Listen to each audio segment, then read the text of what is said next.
American president Donald Trump CNBCയുമായുള്ള phone കോൺവെർസേഷനിൽ ഇപ്രകാരം പറയുന്നു. ട്രേഡിനെ പറ്റിയും ടാരിഫുകളെ പറ്റിയും അദ്ദേഹത്തിന് പറയാനുള്ളത് ഇപ്രകാരമാണ്. നമ്മൾ എടുക്കുന്നത് ട്രില്യൺസ് ഓഫ് ഡോളേഴ്സ് ആണ് മറ്റുള്ള രാജ്യങ്ങളിൽ നിന്നും. ജപ്പാന്റെ കാര്യം നോക്കുകയാണെങ്കിൽ $550 ബില്യൺ ആണ് ഇൻവെസ്റ്റ് ചെയ്യാൻ പോകുന്നത്. അത് നമ്മുടെ മണിയാണ്. നമുക്ക് ഇഷ്ടമുള്ള രീതിയിൽ ഇൻവെസ്റ്റ് ചെയ്യാം. യൂറോപ്യൻ യൂണിയൻ $650 ബില്യൺ ആണ് ഇൻവെസ്റ്റ് ചെയ്യുന്നത്. അവർ $750 ബില്യൺ വർത്ത് എനർജി വാങ്ങിക്കുന്നു. അവരുടെ കൺട്രി നമുക്ക് ബിസിനസ് ചെയ്യാൻ വേണ്ടി തുറന്നു തരുന്നു. ജപ്പാൻ ഒരിക്കലും അങ്ങനെ ചെയ്തിട്ടില്ല. നേരത്തെ നിങ്ങൾ ജപ്പാനിൽ ബിസിനസ് ചെയ്യാൻ ചെന്നാൽ അവർ അറസ്റ്റ് ചെയ്യും. അവിടെ ബിസിനസ് ചെയ്യാൻ അലൗഡ് അല്ലായിരുന്നു. ഇപ്പോൾ ജപ്പാൻ മൊത്തം തുറന്നു തന്നിരിക്കുന്നു. അവർ നമ്മുടെ റൈസ് വാങ്ങിക്കുന്നു. ഇത് സാധിക്കുമെന്ന് ആരും പറഞ്ഞിട്ടില്ല. അവർ നമ്മുടെ കയ്യിൽ നിന്ന് കാർ വാങ്ങിക്കുന്നു.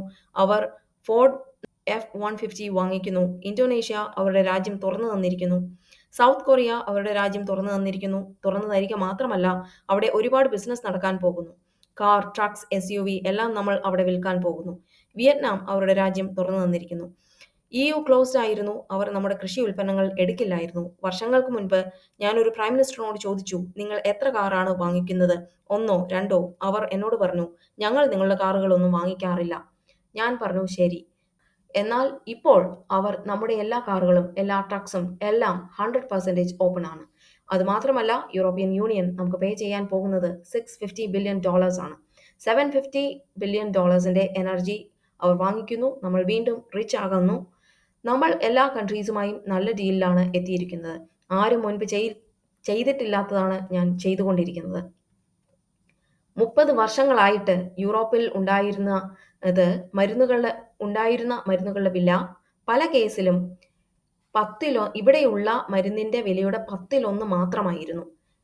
ചില മാനുഫാക്ചറിംഗ് പ്ലാന്റ്സിന് ചില ഫേവറേറ്റ് നേഷൻസ് ഉണ്ടായിരുന്നു. ആ ഫേവറേറ്റ് നേഷൻസിന് വേറൊരു നിയമമായിരുന്നു. ഇപ്പോൾ ഫേവേർഡ് നേഷൻ നിയമങ്ങൾ ഇല്ല. നമ്മൾ ഇനി മുതൽ 10 ടൈംസ് പേ ചെയ്യാൻ പോകുന്നില്ല.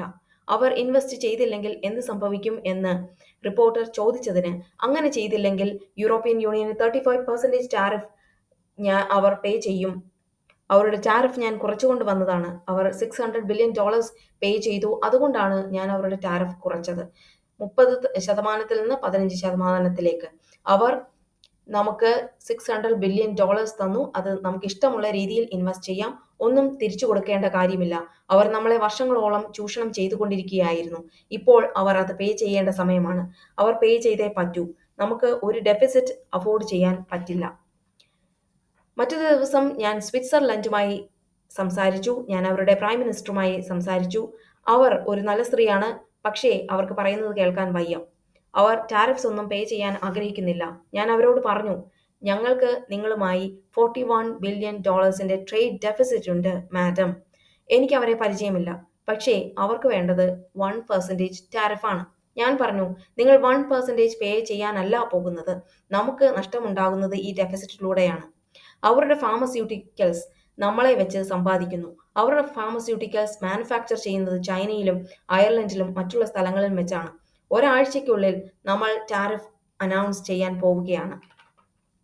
ഫാർമസ്യൂട്ടിക്കൽസിനെ ഒരു സ്പെസിഫിക് ക്ലാസ് ആയിട്ടെടുത്ത് നമ്മൾ സ്റ്റീൽ, അലൂമിനിയം എല്ലാം സ്പെസിഫിക് ക്ലാസ് ആയിട്ടെടുക്കും. ചിപ്സ്, സെമി കണ്ടക്ടേഴ്സ് എല്ലാം സെപ്പറേറ്റ് കാറ്റഗറി. ഇതെല്ലാം യുണൈറ്റഡ് സ്റ്റേറ്റ്സിൽ ഉണ്ടാക്കാൻ നമ്മൾ ആഗ്രഹിക്കുന്നു. ഓൾറെഡി നമ്മൾ ഉണ്ടാക്കുന്നുണ്ട്.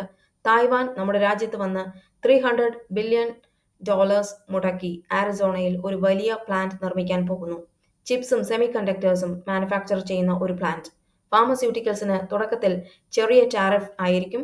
പതുക്കെ 1 വർഷത്തിനുള്ളിൽ 1.5 വർഷത്തിനുള്ളിൽ അത് നമ്മൾ 150% ആക്കും.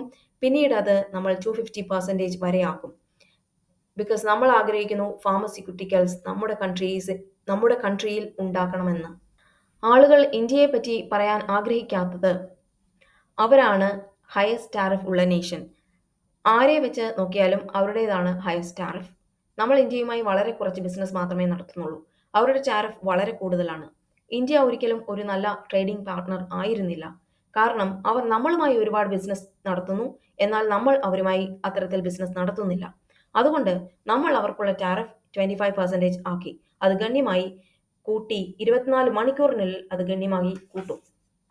അവർ റഷ്യൻ ഓയിൽ വാങ്ങിക്കുന്നു, അവർ റഷ്യൻ വാർ മെഷീനിൽ എണ്ണ ഒഴിച്ചുകൊണ്ടിരിക്കുന്നു. അവർ അങ്ങനെ ചെയ്യുകയാണെങ്കിൽ ഞാൻ ഹാപ്പിയാകില്ല. അവർക്ക് വലിയ ടാരിഫ് ആണുള്ളത്. ആ വലിയ ടാരിഫിൽ നിന്ന് അവർ സീറോ ടാരിഫിൽ എത്തും. അത് മാത്രം പോരാ, ഓയിലിന്റെ കാര്യത്തിൽ അവർ ചെയ്യുന്നത് ശരിയല്ല. ചൈനയുമായി മീറ്റിംഗ് ആകാം. നമുക്ക് നല്ല റിലേഷനാണ് ചൈനയുമായി ഉള്ളത്. പക്ഷേ ഞാൻ പ്രസിഡന്റ് ഷിയെ വിളിച്ചിട്ടില്ല.